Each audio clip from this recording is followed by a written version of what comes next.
여러분은 혹시 선을 보거나 소개팅을 해본 적이 있는가 모르겠습니다. 저는 이런 것 해보지 못했습니다. 선도 한 번도 못 보고 소개팅도 해보지 못했는데 그래서 다시 청년 때로 돌아가면은 그런 거 한번 해보면 참 재미있겠다 싶기도 하지만은 또 생각해 보면은 또 뭐 그저 그렇겠다 하는 생각도 하기는 합니다.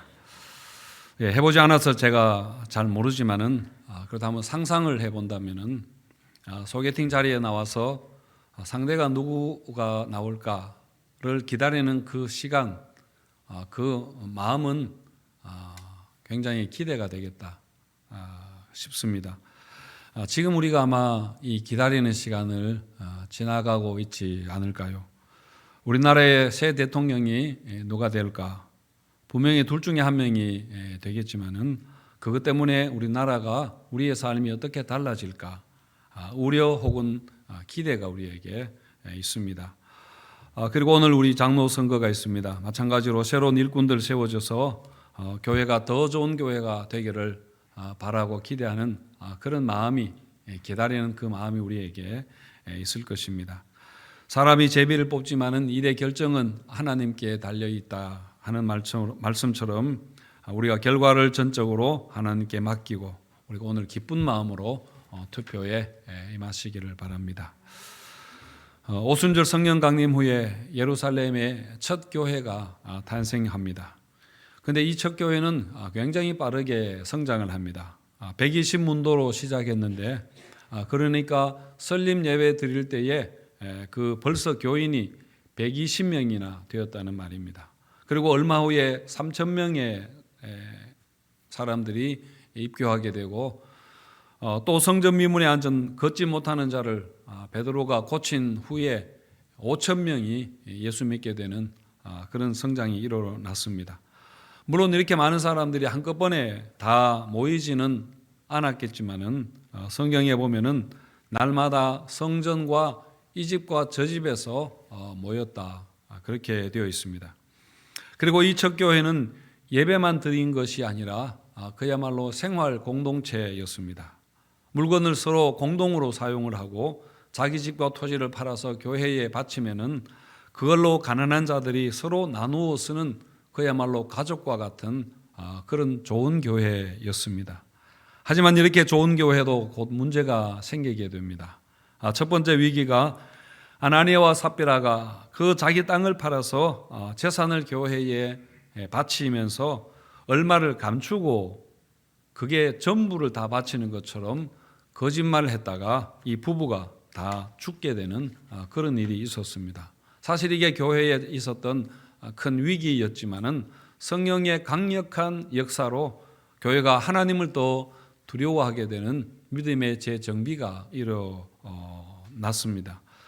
그리고 이제 두 번째로 다시 교회에 또 어려움이 찾아오게 되는데 그게 바로 오늘 본문 6장에 나오는 말씀입니다.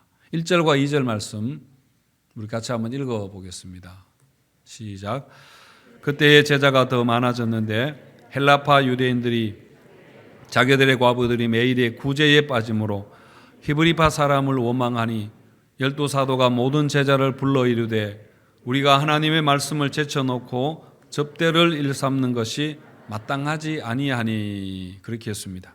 당시 예루살렘의 첫 교회는 다문화 교회였습니다. 그러니까 교회 안에 헬라어와 헬라 문화가 더 익숙한 그런 헬라파 교인들과 또 태생적으로 유대인으로 태어난 유대파 교인들이 함께 신앙생활을 하고 있었다는 말입니다. 물론 처음에는 이런 문화와 언어의 차이가 별로 문제가 되지 않았는데 이제 시간이 지나면서 이런 차이가 문제가 되기 시작합니다. 그 중에 한 가지가 교회 내에 있는 과부들을 대우하는 일에 있어서 자꾸만 문제가 틀어지게 되고 차별이 생기게 된 것입니다. 헬라파 교인 측에서 불만이 계속해서 일어났는데 헬라파 과부들이 매일의 물품 구제에서 등한시되고 있다는 것입니다. 아무래도 헬라파 교인들이 당시에 교회 안에서 소수였고 비주류였던 것 같은데 그게 의도적이지는 않았지만은 어쨌든 그런 일이 헬라파 교인 쪽에서 일어나니까 그게 이제 쌓여서 불만이 된 것입니다.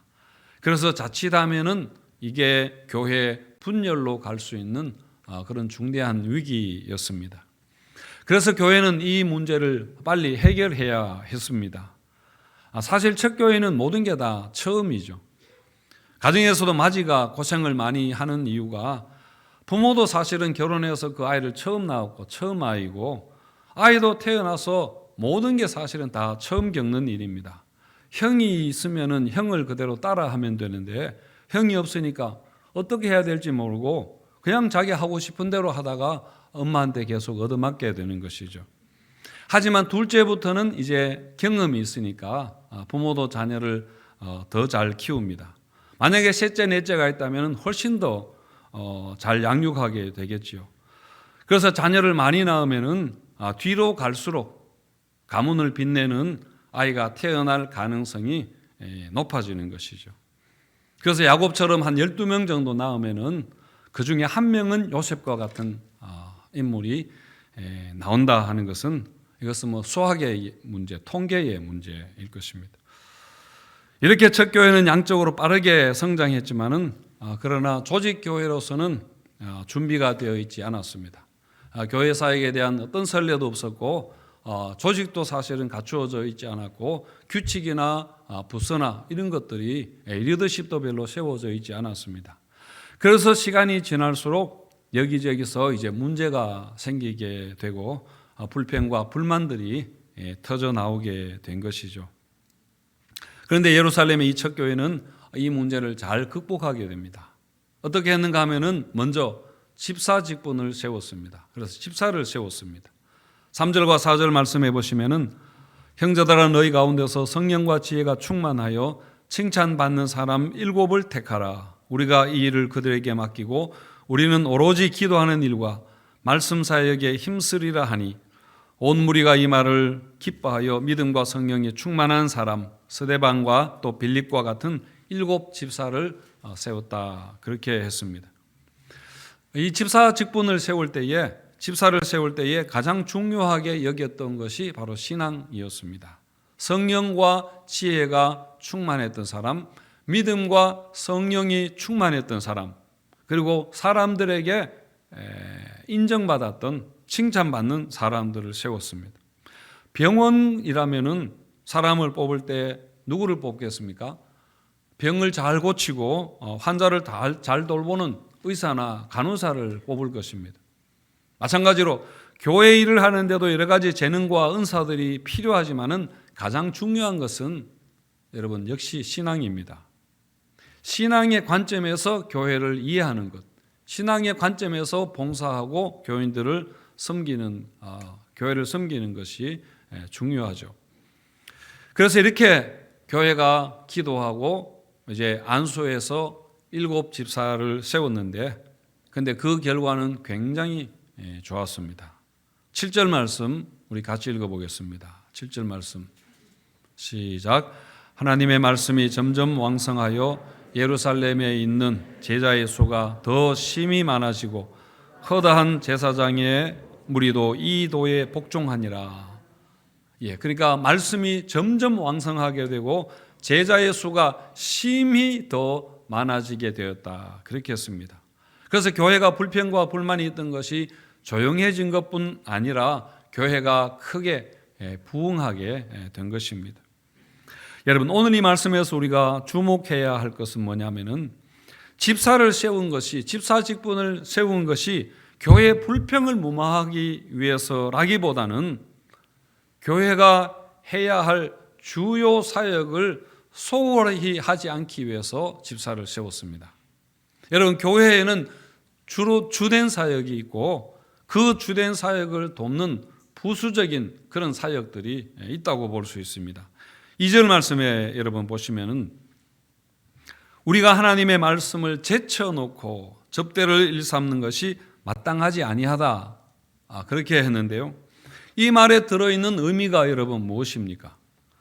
교회에는 어떤 일이 있어도 제쳐놓아서 소홀히 해서 안 되는 그런 주된 일이 있다. 그 이야기 아닙니까? 그것은 바로 말씀을 전하고 가르치는 것입니다. 그리고 말씀이 잘 전해지도록 기도하는 일입니다. 그래서 사도들이 해야 될 가장 중요한 일은 말씀을 전하고 말씀을 가르치는 것과 그를 위해서 기도하는 일입니다. 하지만 그동안 사도들이 어떻게 했는가 하면은 접대를 일삼았다. 그렇게 했는데 접대를 일삼다 하는 것은 식탁 시중을 들다는 말입니다. 과부와 같이 가난한 사람들에게 교회가 초대해서 식사 대접을 하고 그들에게 양식을 나누어 주었는데 처음에는 사도들이 이 일을 그렇게 했습니다. 그런데 사람들이 점점 많아지니까 사도들이 이 일을 감당할 수가 없는 것입니다. 그래서 여기저기에서 펑크가 나게 되고 문제가 생기게 되고 그래서 불평이 되고 또 사도들은 기도하고 말씀해야 되는 주요 사역을 제대로 하지 못하는 그런 일이 있게 된 것이죠. 이렇게 해서 교회가 문제가 생기고 불평이 생기고 이제 위기가 되었을 때에 사도들이 그때 깨닫게 된 것입니다. 그야말로 현타가 온 것이죠. 이게 아니다. 우리가 이렇게 할 게 아니다. 라는 것을 깨닫고 그래서 집사를 세워서 접대하는 일은 그들에게 다 맡기고 사도들은 다시 본연의 사역인 말씀 증거와 기도에 전념하게 된 것입니다. 여러분, 이처럼 우리도 교회의 주된 사역과 부수적인 그런 사역을 구분할 수 있어야 됩니다. 부수적인 사역이라고 해서 그것이 필요 없다거나 소홀히 해도 된다 그런 말은 아니지만은 분명히 교회는 가장 본질적인 그런 교회의 사명이 있다는 이야기입니다. 교회가 하나님을 예배하고 전도하고 선교하고 성도들을 돌보고 치유하고 양육하는 일은 여러분 교회의 주된 일입니다. 또 그걸 잘 하기 위해서 교회가 조직이 필요하고 여러 가지 다른 사역들, 부서들이 그렇게 필요하게 된 것 아닙니까? 그런데 교회가 이 주된 사역을 소홀히 하게 되고 부수적인 다른 일들에 신경을 쓰게 된다면 그것은 교회가 주객이 바뀌게 되고 하는 것이죠. 여러분, 교회는 뭐든지 좋은 일이라고 해서 다 그렇게 교회는 할 수 없습니다. 교회가 해야 하는 일, 가장 핵심적인 복음 사역을 주로 하고 그것을 소홀히 하지 않아야 합니다. 그래서 첫 교회가 했던 것처럼 항상 하면서 우리가 무엇인가, 교회가 무엇인가, 우리가 무엇이기에 무엇을 해야 되는가 하는 것을 돌아보고 거기에 대해서 늘 성령의 인도하심을 우리가 따라야 할 것입니다. 여러분, 말씀을 정리하면은 사도행전의 첫 교회는 성장하는 과정에 큰 위기를 만나게 되었습니다. 일종의 성장통이 왔다고 그렇게 볼 수 있겠죠.